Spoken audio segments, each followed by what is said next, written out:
شاہ تار پر ہر آن رحمت کی نظر رکھنا، شاہ تار پر ہر آن رحمت کی نظر رکھنا، کرے دن رات یہ سنت کی خدمت یا رسول اللہ۔ الحمدللہ رب العالمین والصلاة والسلام علی رسول اللہ، اما بعد فاعوذ باللہ من الشیطان الرجیم، بسم اللہ الرحمن الرحیم، الصلاة والسلام علیک یا رسول اللہ، الصلاة والسلام عليك يا رسول الله وعلى آلك وصحابك يا حبيب الله، وعلى آلك وصحابك يا حبيب الله، الصلاة والسلام عليك يا نبي الله، وعلى آلك وصحابك يا نور الله۔ القول البدیع میں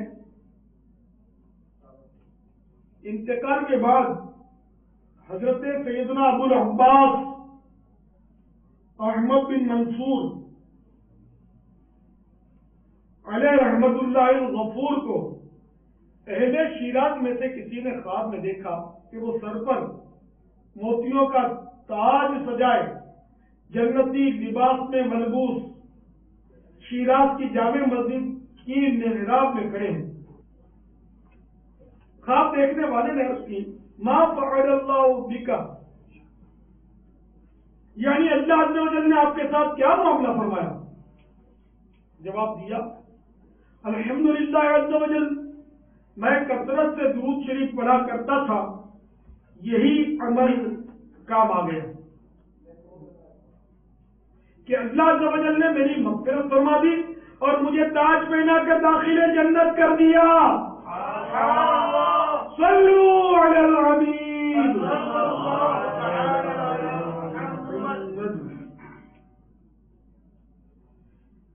میٹھے میٹھے اسلامی بھائیوں اور پردے میں رہ کر سننے والی اسلامی بہنوں اور انٹرنیٹ کے ذریعے دنیا کے مختلف ممالک میں سننے والوں، پاک و ہند کے مختلف شہروں اور تحصیلوں میں تحصیل اجتماعات میں سماعت فرمانے والوں، حضرت سیدنا کعب الاحبار رضی اللہ تعالی عنہ ایک عظیم تابعی بزرگ تھے۔ اسلام آوری سے قبل آپ یہودیوں کے بہت بڑے عالم تھے۔ آپ کا مزار فائز الانوار متحدہ عرب امارات ہی کی ایک ریاست ابو ظبی کے دارالخلافہ العین شریف میں ہے۔ الحمدللہ عز و جل سگے مدینہ کو آپ رضی اللہ تعالی عنہ کے مزار پر انوار پر چند بار حاضری کا شرف حاصل ہوا ہے۔ یہی حضرت سیدنا کعب الاحبار رضی اللہ تعالی عنہ فرماتے ہیں کہ بنی اسرائیل کا ایک شخص توبہ کرنے کے بعد دوبارہ ایک فاحشہ کے ساتھ کالا منہ کر کے جب غسل کرنے کے لیے ایک نہر میں داخل ہوا تو نہر کی صدائیں آنے لگی، تجھے شرم نہیں آتی؟ کیا تو نے توبہ کر کے یہ عہد نہیں کیا تھا کہ اب کبھی ایسا نہیں کروں گا؟ یہ سن کر اس پر رقت طاری ہو گئی اور وہ روتا چلاتا یہ کہتا ہوا بھاگا، اب کبھی بھی اپنے اللہ کی نافرمانی نہیں کروں گا۔ وہ روتا ہوا ایک پہاڑ پر پہنچا جہاں 12 افراد اللہ رب العزت کی عبادت میں مشغول تھے، یہ بھی ان میں شامل ہو گیا۔ کچھ عرصے کے بعد وہاں قحط پڑا تو نیک بندوں کا وہ قافلہ تلاش غذا میں شہر کی طرف چل دیا۔ اتفاق سے ان کا گزر اسی نہر کی طرف ہوا. وہ شخص خوف سے تھرا اٹھا اور کہنے لگا میں اس نہر کی طرف نہیں جاؤں گا کیونکہ وہاں میرے گناہوں کا جاننے والا موجود ہے, مجھے اس سے شرم آتی ہے. یہ رک گیا اور 12 افراد نہر پر پہنچے تو نہر کی صدائیں آنی شروع ہو گئی. اے نیک بندو, تمہارا رفیق کہاں ہے؟ انہوں نے جواب دیا, وہ کہتا ہے اس نہر پر میرے گناہوں کا جاننے والا موجود ہے اور مجھے اس سے شرم آتی ہے. نہر سے آواز آئی, سبحان اللہ, اگر تمہارا کوئی عزیز تمہیں ایذا دے بیٹھے مگر پھر نادم ہو کر تم سے معافی مانگ لے اور اپنی غلط عادت بھی ترک کر دے تو کیا تمہاری اس سے صلح نہیں ہو جاتی؟ تمہارے رفیق نے بھی توبہ کر دی ہے اور نیکیوں میں مشغول ہو گیا ہے, لہذا اب اس کی اپنے رب عز و جل سے صلح ہو چکی ہے. اس سے جان لے آؤ اور تم سب یہی نہر کے کنارے عبادت کرو. انہوں نے اپنے رفیق کو خوشخبری دی اور پھر یہ سب مل کر وہاں مشغول عبادت ہو گئے, حتیٰ کہ اس شخص کا وہیں انتقال ہو گیا. اس پر نہر کی صدائیں گونج اٹھی, اے نیک بندو, اسے میرے پانی سے نہلاؤ اور میرے ہی کنارے دفناؤ تاکہ بروز قیامت بھی وہ یہیں سے اٹھایا جائے. چنانچہ انہوں نے ایسا ہی کیا. رات کو اس کے مزار کے قریب اللہ عز و جل کی عبادت کرتے کرتے سو گئے. صبح ان سب کا وہاں سے کوچ کرنے کا ارادہ تھا. جب جاگے تو کیا دیکھتے ہیں کہ اس کے مزار کے اطراف میں 12 سرو کے درخت کھڑے ہیں. سرو کا درخت جو ہے وہ مخروطی شکل کا ہوتا ہے. مخروطی شکل جیسے گاجر ہوتا ہے, یہ گاجر کی شکل جو ہے یہ مخروطی شکل کہلاتی ہے. تو 12 سرو کے درخت کھڑے تھے. یہ لوگ سمجھ گئے کہ اللہ عز و جل نے ہمارے لیے ہی پیدا فرمائے تاکہ ہم کہیں اور جانے کے بجائے ان کے سائے میں ہی پڑے رہیں. چنانچہ وہ لوگ وہیں عبادت میں مشغول ہو گئے.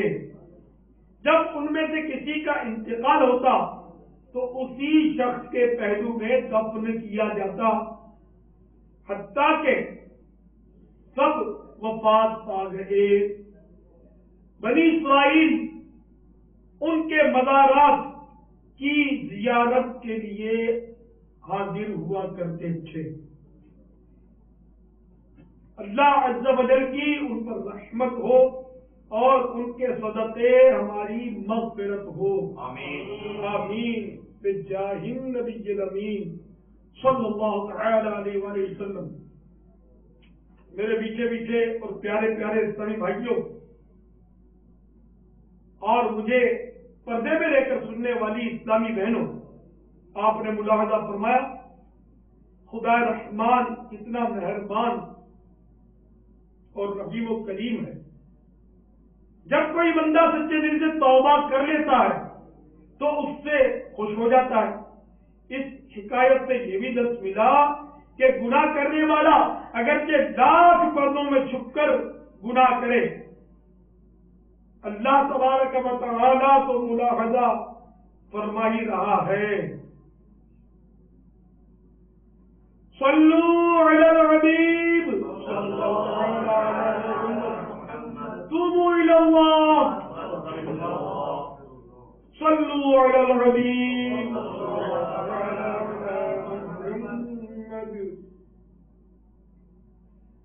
میٹھے میٹھے اور پیارے پیارے اسلامی بھائیوں, جب کبھی گناہ سرزد ہو جائے تو انسان کو چاہیے کہ اللہ عز و جل کی بارگاہ میں توبہ کر لے.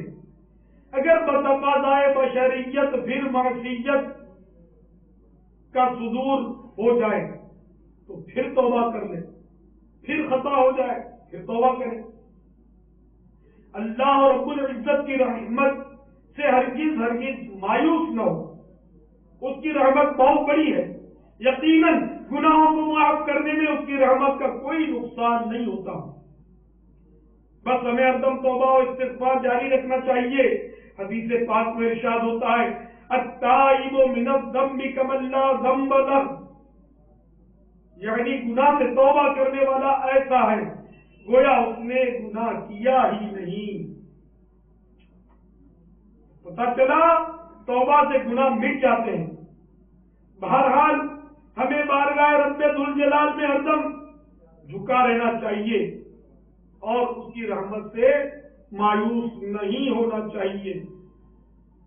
رحمت کی بات چلی ہے تو یہ بھی عرض کرتا چلوں کہ بعض ایسے نادانوں سے بھی سابقہ پڑا ہے جو کہہ رہے تھے جنت میں صرف نیکیوں کے ذریعے ہی داخلہ ملے گا اور جو گناہ کرے گا وہ لازمی طور پر جہنم میں جائے گا. تم یہ جو رحمت سے بخشے جانے کا کہتے ہو یہ ہماری سمجھ میں نہیں آتا. پیارے صاحب بھائیوں، یقیناً یہ شیطان کے وسوسے ہیں، ورنہ میں اپنی طرف سے رب عز و جل کی رحمت کی بات کہاں کر رہا ہوں. سنو اللہ رب العباد جل جلالہ ارشاد فرماتا ہے قل یا عبادی الذین اسرفوا علی انفسهم لا تقنطوا من رحمت اللہ ان اللہ یغفر الذنوب جميعا انه هو الغفور الرحیم.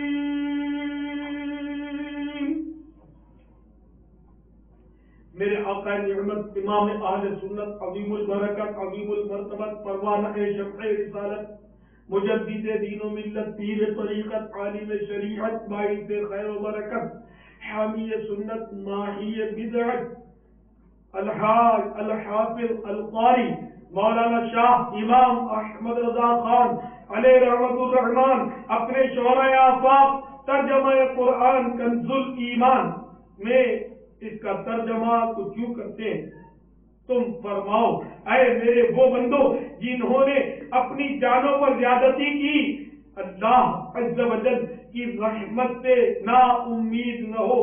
بے شک اللہ عز و جل سب گناہ بخش دیتا ہے، بے شک وہی بخشنے والا مہربان ہے.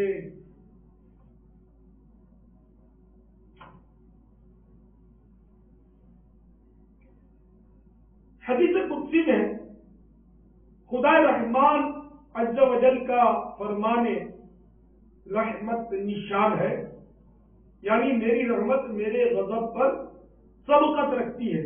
امام احمد رضا خان علیہ رحمت الرحمان کے بھائی جان استاد زمن حضرت مولانا حسن رضا خان علیہ رحمت المنان اپنے نعتیہ دیوان ذوق نعت کے اندر بارگاہ خدا رحمان عز و جل میں عرض کرتے ہیں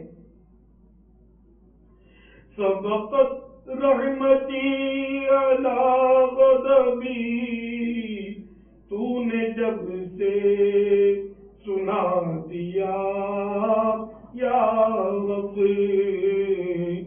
آسرا ہم گناہگاروں کا اور مضبوط ہو گیا یا رب اور مضبوط ہو گیا یا رب. تو اللہ تبارک و تعالی کی رحمت یقیناً بہت بڑی ہے اور اس کے قہر و غضب پر رحمت حاوی ہے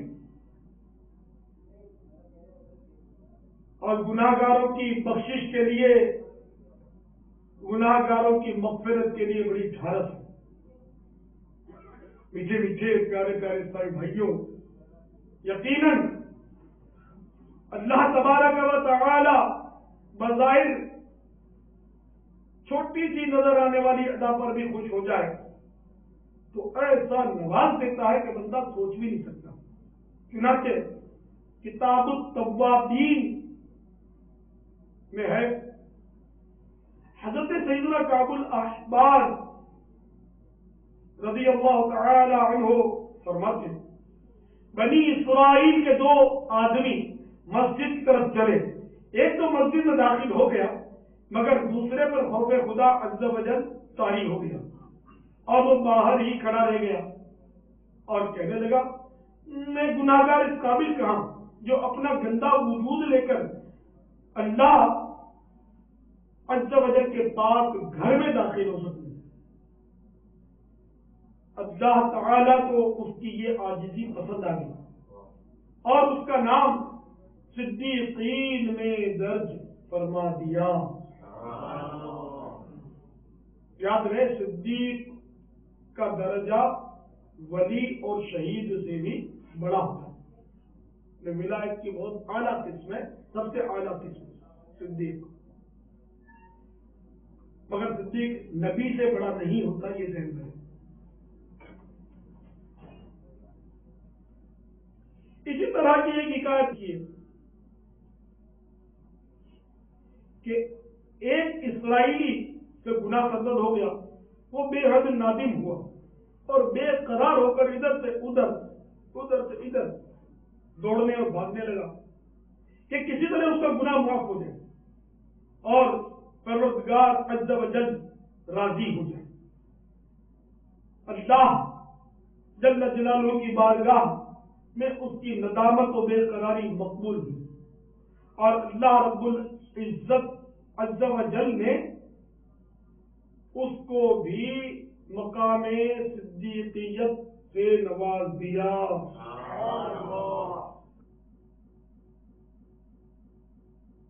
میرے پیارے پیارے اور میٹھے میٹھے سائیں بھائیوں، یہاں یہ وضاحت کرتا چلوں کہ وہ جو مسجد والی حکایت ہے کہ اللہ کا ایک بندہ تو مسجد میں داخل ہو گیا جبکہ دوسرا یہ کہہ کر داخلے سے بھاگ رہا کہ میں گناہگار اس قابل کہاں جو اپنا گندا وجود لے کر اللہ عز و جل کے پاک گھر میں داخل ہو سکوں، اور اللہ تعالیٰ کو اس کی عاجزی پسند آ گئی اور اس کو صدیق کا درجہ عطا فرما دیا۔ تو یہاں اس شخص کے دل کے جذبات تھے، اس کی عاجزی دل کی تھی۔ کہیں ایسا نہ ہو کہ کوئی نماز با جماعت سے جی چرانے کے لیے اس طرح کے ہیلے بہانے تراش لے کہ مسجد میں نہ جائے کہ میں اس قابل نہیں ہوں۔ تو یاد رکھیے کہ مسجد میں با جماعت نماز ادا کرنا واجب ہے جبکہ کوئی مانع شرعی نہ ہو۔ اس حکایت کو حجت نہیں بنایا جا سکتا، یہ اس کے جذبات تھے اور یہ اگلی امتوں کا واقعہ۔ تو اللہ تبارک و تعالی دلوں کے بھید جاننے والا ہے اور اللہ کی بارگاہ میں عاجزی بہت زیادہ مقبول ہے۔ یہاں تک بزرگوں کا قول ملتا ہے کہ گھڑی بھر کی عاجزی 70 سال کی عبادت سے بہتر ہے۔ عاجزی ہو دل کی، زبان کی بھی۔ اب زبان سے تو میں بولوں فقیر ہوں، گناہگار ہوں، سراپا معصیت ہوں، یہ ہوں وہ ہوں، اور کوئی میرا نام بھی اگر بغیر ادب کے لے لے، خالی مجھے اے الیاس کہہ کر بلائے تو مجھے غصہ آ جائے، تو میری یہ عاجزی جو ہے یہ زبانی، ایک طرف اپنے آپ کو گناہگار سیاہ کر سب بول رہا ہوں اور اس میں مجھے گناہگار اور کمینہ کہہ کر نہیں پکارا، خالی الیاس کہہ کر پکارا تو میرا موڈ آف ہو گیا کہ مجھے حضرت کیوں نہیں کہا، مجھے حاجی صاحب کیوں نہیں کہا۔ تو یہ ہمیشہ یاد رکھیے کہ جب بھی عاجزی کے الفاظ بولے جائیں تو یہ بات ذہن میں ہونی چاہیے کہ میری زبان کا میرا دل جو ہے مؤید ہے یا نہیں، وہ تائید کرتا ہے نہیں کرتا۔ اگر دل تائید نہیں کر رہا تو پھر زبان سے عاجزی کے الفاظ کہیں ریاکار نہ بنا دیں، اس سے ریاکاری کے پورے پورے امکانات ہیں، بلکہ لوگوں کو متاثر کرنے کے لیے اور اپنی عاجزی کی دھاک بٹھانے کے لیے عاجزی کے الفاظ بولتا جب تو ہے ہی ریاکار۔ تو دل اور زبان ایک ہونا چاہیے، کیونکہ آج کل عاجزی کے الفاظ بہت بولے جاتے ہیں، لیکن خیر ہم کسی کے دل پر حکم نہیں لگا سکتے، تو اپنے دل پر خود ہی غور کریں۔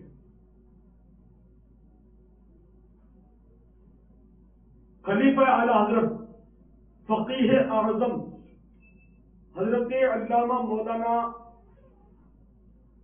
ابو یوسف محمد شریف کوٹلوی علیہ رحمۃ اللہ القوی کی کتاب اخلاق صالحین نہ پڑھی ہو تو ضرور پڑھیے، مکتبۃ المدینہ نے شائع کی ہے۔ اس کتاب میں تصوف کے ایسے مدنی پھول ہے کہ پڑھیں گے تو آپ کا دل سینے کے اندر جھوم جائے گا۔ اس کتاب میں یہ بھی لکھا ہے کہ عوام کے سامنے عاجزی کرنا یہ در حقیقت اپنی تعریف ہے، کہ بار بار عوام کے سامنے جب عاجزی کے الفاظ بولیں گے تو ظاہر ہے عوام تو یہ بولیں گے دیکھیے کتنا حضرت کتنی عاجزی فرما ہے، کتنے منکسر المزاج ہیں۔ تو اس لیے عاجزی کب اور کہاں کی جائے اس کا بھی دھیان رکھنا ضروری ہے۔ بات بات پر عاجزی جو ہے نا یہ بھی بعض اوقات آدمی کو بیدار کر دیتی ہے، سننے والا کو۔ تو اللہ تبارک و تعالی ہمیں عقل سلیم عطا فرمائے اور ایسا مدنی ذہن ہمیں نصیب کر دے کہ کہاں کیا بولنا چاہیے یہ ہمیں سمجھ پڑا کرے۔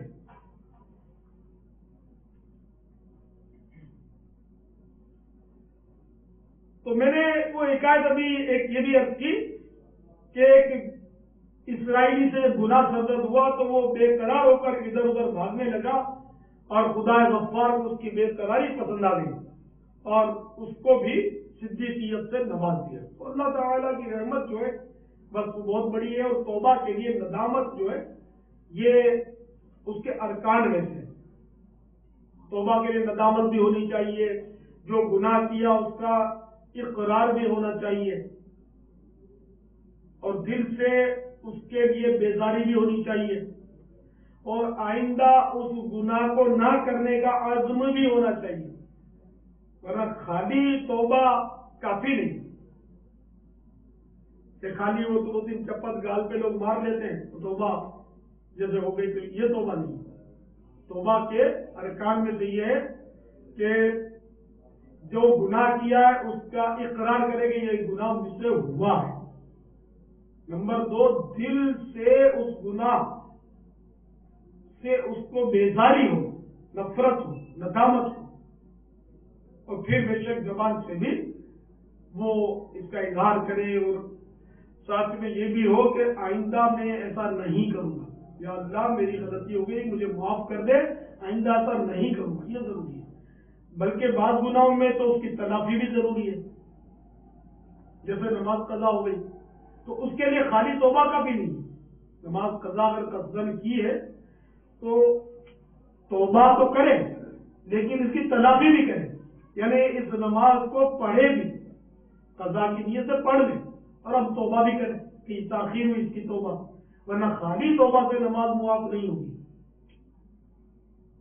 اس کو اس مثال سے سمجھے کہ کسی کو آپ نے وعدہ کیا کہ میں فلاں تاریخ کو آپ کا قرضہ دے دوں گا، اور خواہ آپ نے اس کو قرضہ نہیں دیا، کافی تاخیر کر دی، اور اب آپ کو احساس ہو کہ میں نے بہت تاخیر کر دی اور یہ ناراض مجھ سے، تو آپ اس کو جا کر منانے لگے، معافی مانگے، تو ظاہر ہے کہ یہ آپ کو اتنا تو کہے گا نا کہ بھائی پہلے میرا قرضہ چلو دیر ہو گئی، اب مجھے قرضہ تو دے دو، قرضہ ادا کر دو، تاخیر ہو گئی چلو اس کو میں معاف کرتا ہوں، انڈرسٹوڈ ہے۔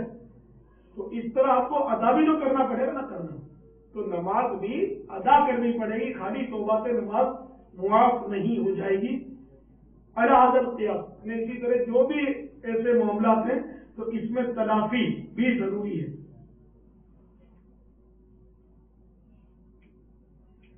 ان توبہ کے لیے ندامت بھی ضروری ہے. چنانچہ سرکار نامدار، مدینے کے تاجدار، رسولوں کے سالار، نبیوں کے سردار، شہنشاہ ابرار، سرکار والا سوار، ہم غریبوں کے غمگسار، ہم بے کسوں کے مددگار، غیبوں پر خبردار، بسم پروردگار، شفیع روز شمار جناب احمد مختار صلی اللہ تعالی علیہ وآلہ وسلم کا فرمان خوشگوار ہے. الندم توبۃ، یعنی شرمندگی توبہ ہے.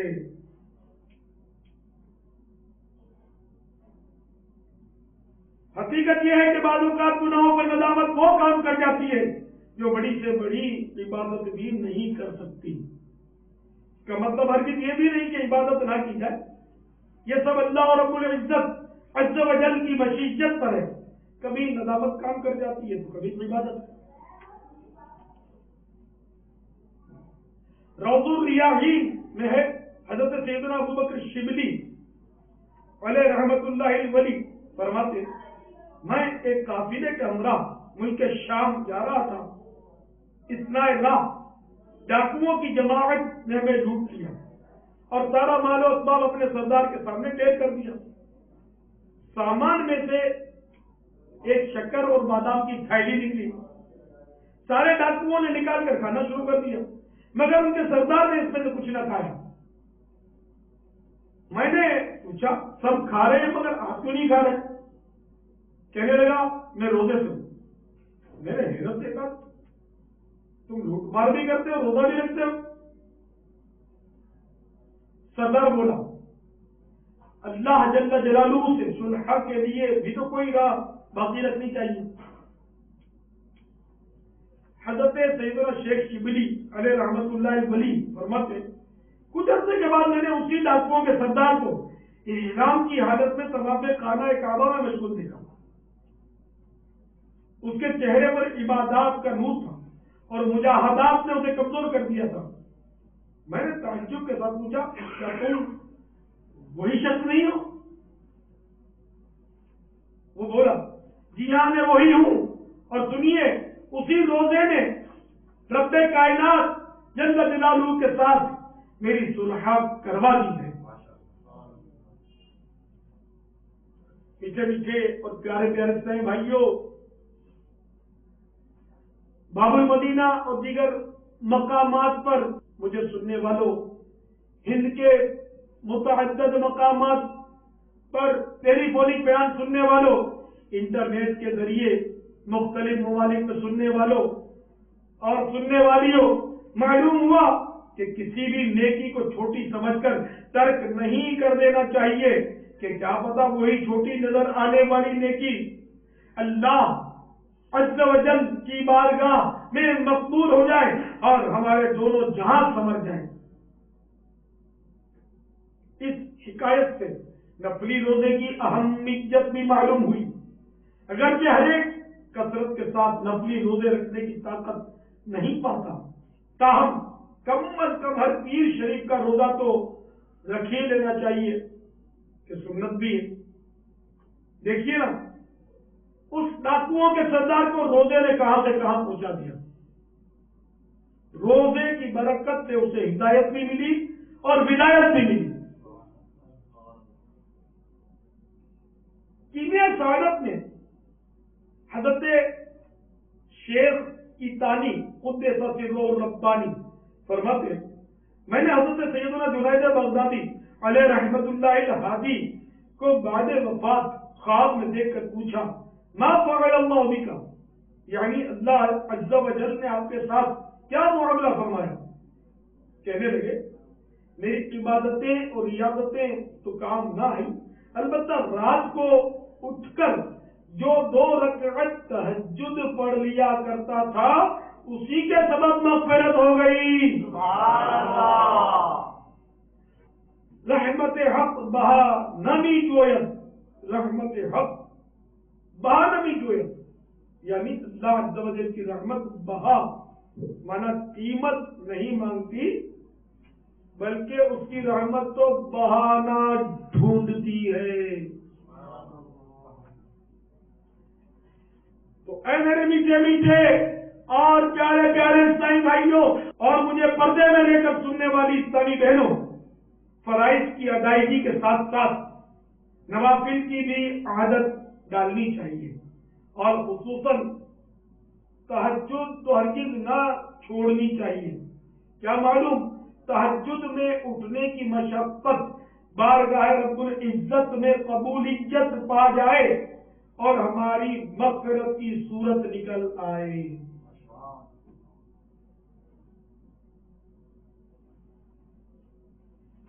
میٹھے میٹھے اور پیارے پیارے سائیں بھائیوں، خبردار اس رحمت بھرے بیان کا مطلب کہیں کوئی یہ نہ سمجھے کہ چونکہ اللہ عز و جل کی رحمت بہت بڑی ہے، بڑے بڑے گناہگار بخشے جا رہے ہیں، اور بظاہر چھوٹا نظر آنے والا عمل بھی پار لگا رہا ہے، لہذا اب اس کی رحمت چونکہ بہت بڑی ہے، نمازیں چھوڑ دو، رمضان کے روزے بھی مت رکھو، ٹی وی اور وی سی آر کے روبرو بیٹھو۔ میرے بھولے بھالے اسلامی بھائیوں، اس طرح کئی شیطان کان پکڑ کر آپ کو اپنا تابع فرمان نہ کر دے۔ جہاں اللہ رحیم عز و جل بہت بڑا کریم ہے، یاد رکھیے وہاں وہ جبار و قہار بھی ہے، جہاں وہ نقطہ نواز ہے وہاں بے نیاز بھی ہے۔ اللہ عز و جل کی خفیہ تدبیر اپنے بارے میں کسی کو نہیں معلوم کہ کیا ہے۔ اگر اس نے کسی چھوٹے سے گناہ پر گرفت فرما لی تو کہیں کے نہ رہیں گے۔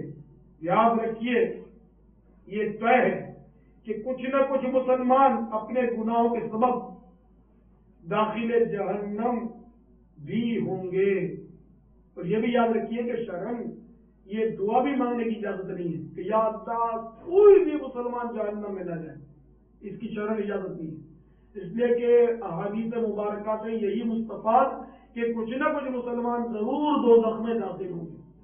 تو یہ جبکہ طے ہے تو اب اس طے شدہ بات کے لیے دعا نہیں مانگی جا سکتی، اس کی اجازت نہیں ملتی۔ ہاں، ساری امت کی مغفرت ہو جائے یہ دعا مانگ سکتے ہیں، مغفرت اور چیز ہے، اور جہنم سے ہمیشہ ہمیشہ کے لیے ساری امت کو آزادی مل جائے، کبھی بھی کوئی جہنم میں کوئی مسلمان ایک لمحے کے لیے بھی نہ جائے، یہ اور بات ہے۔ تو بہرحال میرے پیارے پیارے عیسائی بھائیوں، جب یہ طے ہے کہ کچھ نہ کچھ مسلمان داخل جہنم ضرور ہوں گے، لہذا ہمیں اللہ عز و جل کی خفیہ تدبیر اور اس کی بے نیازی سے ہر وقت لرزاں و ترساں رہنا چاہیے کہ کہیں ایسا نہ ہو کہ ان جہنم میں جانے والوں کی فہرست میں کہیں ہمارا نام بھی شامل نہ ہو۔ حضرت سیدنا فاروق اعظم رضی اللہ تعالی عنہ کی مدنی سوچ پر قربان جائیے کہ امید ہو تو ایسی اور خوف بھی ہو تو ایسا۔ چنانچہ آپ رضی اللہ تعالی عنہ فرماتے ہیں اگر اللہ عز و جل سوائے ایک کے سب کو جہنم میں داخل فرمانے والا ہو تب بھی میں امید کروں گا کہ جہنم سے محفوظ رہنے والا وہ ایک بندہ میں ہی ہوں، اور اگر اللہ عز و جل سب بندوں میں سے صرف ایک کو داخل جہنم فرمانے والا ہو تب بھی میں خوف کروں گا کہ کہیں ایسا نہ ہو کہ وہ جہنم میں داخل ہونے والا ایک بندہ میں ہی ہوں۔ بہرحال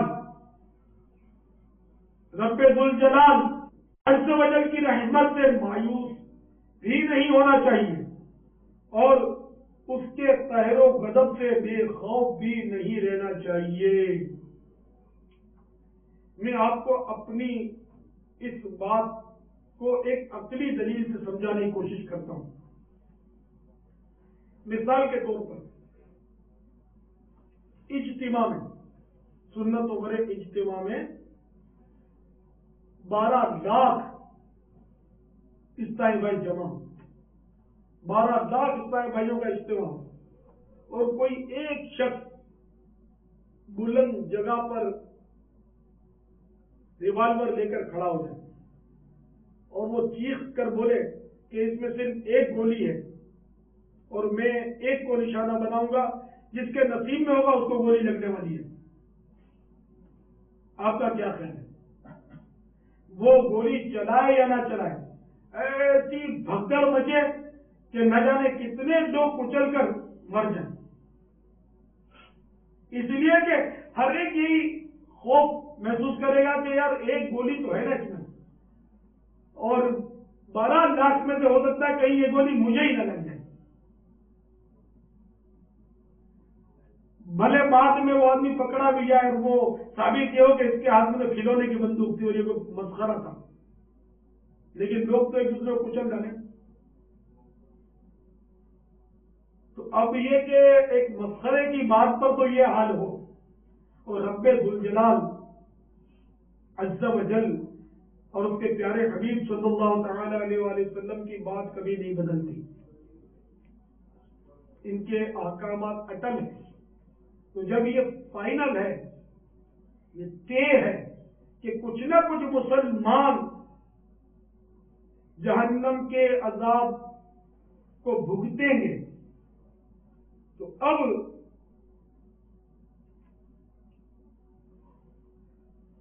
یقیناً ہر ایک مسلمان کو ڈرنا ہی چاہیے کہ کہیں مجھے بھی جہنم میں نہ ڈال دیا جائے۔ خدا کی قسم، اگر بندوق کی گولی لگی بھی، اس میں ریوالور سے فائر کیا بھی اور کسی کو لگی بھی، تو اس گولی کی تکلیف جہنم کے عذاب کے سامنے کچھ بھی نہیں، کچھ بھی نہیں۔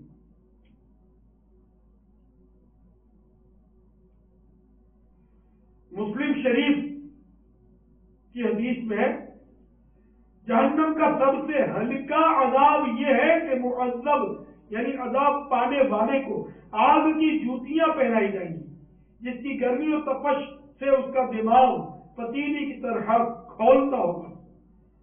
وہ یہ سمجھے گا کہ سب سے زیادہ عذاب مجھے پر ہے۔ بخاری شریف میں ہے کہ اللہ عز و جل بروز قیامت اس سے فرمائے گا، ساری دنیا اور اس میں جو کچھ مال و دولت وغیرہ ہے وہ سب تیری ملک ہوتا، اگر تیرے پاس ہوتا تو اس کا مالک ہوتا، تو کیا تو عذاب سے چھٹکارا پانے کے لیے یہ دنیا اور سارا مال فدیے میں دے دیتا؟ تو وہ چلا اٹھے گا ہاں، یعنی دنیا کا سارا مال و اسباب دے دوں گا اگر کہیں یہ آگ کی جوتیاں میرے پاؤں سے نکلتی ہوں، بس کسی طرح اس عذاب سے مجھے چھٹکارا مل جائے۔ میرے میٹھے میٹھے اور پیارے پیارے اسلام بھائیوں، اپنے آپ کو کم از کم چھوٹے اور ہلکے عذاب سے ہی ڈرا دو۔ حالانکہ جہنم میں ایک سے ایک خوفناک عذاب ہے، اگر ان عذابات کی مختصر سی جھلک معلوم کرنا چاہیں تو مکتبۃ المدینہ کی طرف سے جاری کردہ بیان کا رسالہ پر اسرار خزانہ پڑھ لیجئے، شاید خوف خدا عز و جل سے آپ کے رونگٹے کھڑے ہو جائیں۔ یہی ذہن بنا لیجئے کہ اگر بغیر شرعی عذر کے میں نے نماز کی جماعت ترک کر دی اور سب سے ہلکا عذاب دے دیا گیا تو میرا کیا ہوگا؟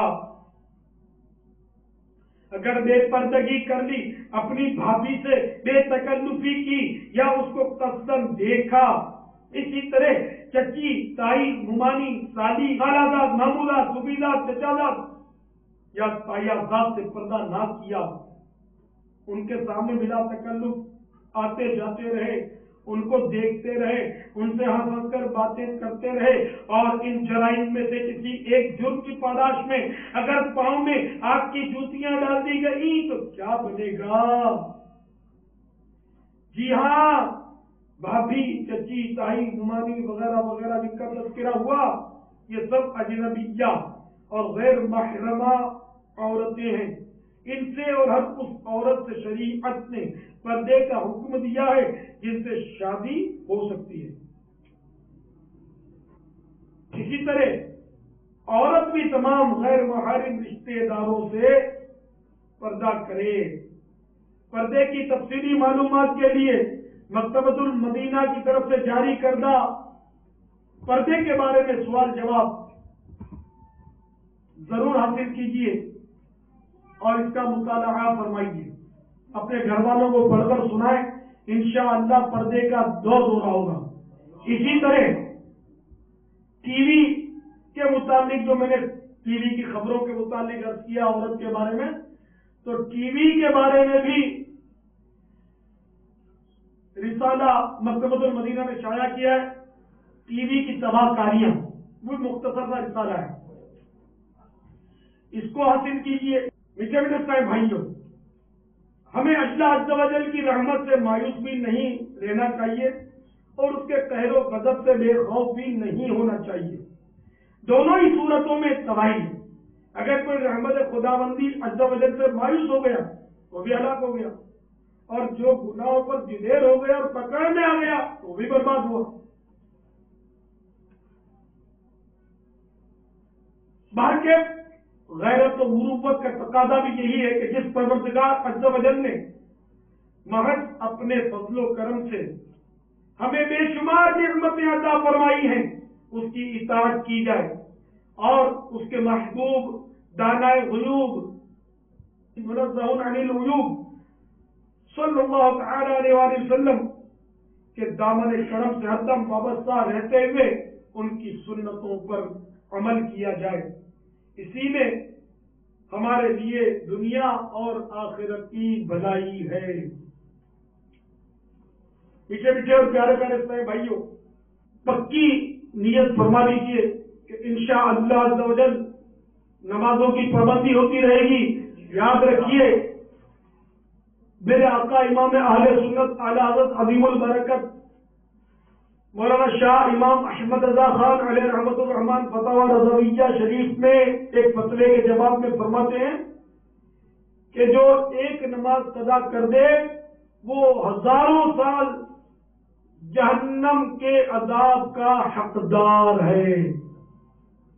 تو وہ عذاب جو ایک لمحے کے کروڑویں حصے کے لیے برداشت نہیں ہو سکتا، اگر ایک نماز قضا کرنے کے جرم کی پاداش میں وہ عذاب اگر ہو گیا ہزاروں سال کا تو تصور بھی نہیں ہو سکتا، کہ اس کو کوئی برداشت کر ہی نہیں سکتا۔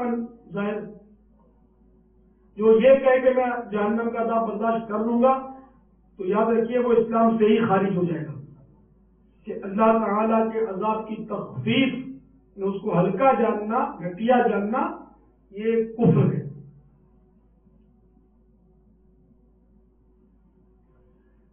تو تمام اسلامی بھائی یہ ذہن بنا لیں کہ جتنی نمازیں اگر معاذ اللہ قضا ہوئی ہیں تو ان کا بھی حساب لگا کر قضا عمری کر لیں گے۔